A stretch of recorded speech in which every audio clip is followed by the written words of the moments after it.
స్మృతులే బతుకై గడిపా ప్రతి పూట నిన్నగా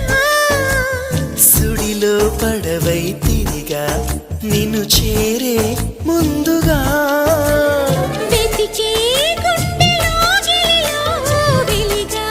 చైత్ర పాఠ్యమిలా మెరిసే కంటి పాపలలో వెలిసా నిత్య పౌర్ణమిలా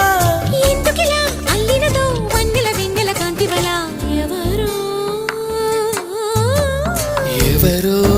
రావాలి అనువాస నేడు